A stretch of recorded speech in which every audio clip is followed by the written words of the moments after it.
الشيخ المفيد. من هو الشيخ المفيد؟ عجيب. الشيخ المفيد اخذ الإمام المهدي وديه رسالة، شي يقول له؟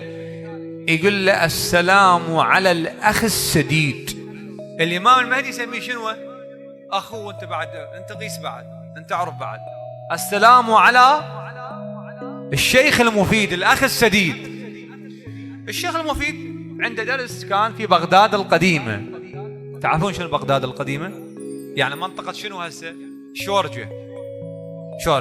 هسه صارت هاي نامنا بغداد الجديدة القرب مشتل.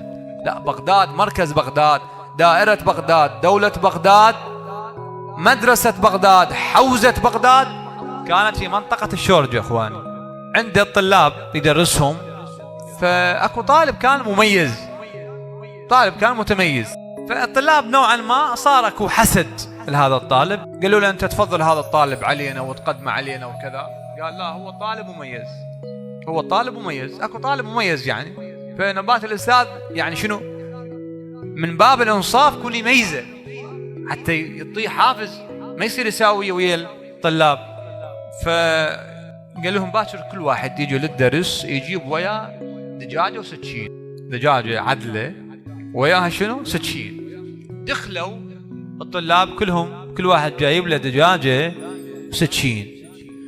قال لهم يلا هسه كل واحد يروح ياخذ له زاويه بحيث ما حد يشوفه ويذبحها. تمام؟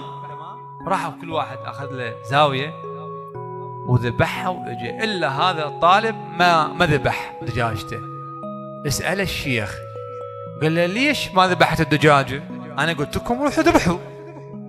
قال له يا شيخ انت امرتنا بشيء مستحيل. قال له شنو مستحيل؟ قال له قلت لنا روحوا في مكان بحيث لا يراكم احد وذبحوا، وانا اينما اذهب شنو؟ ارى الله. تمام لو لا؟ اكو مكان الله ما موجود بيه؟ ابد، وهو معكم اينما كنتم. هاي يا اخواني موعظه وقصه انه انت تخلي الله بين عيونك وين ما تروح. هذا الانسان يريد يرتقي ويريد ينجو ويريد ينجح في حياته ويريد يتقدم في حياته، طبعا في كل مجالات، مجالات العلم، مجالات الدراسة، مجالات العمل. راقب الله عز وجل، لا تسوي مخالفة تغضب الله عز وجل أبد.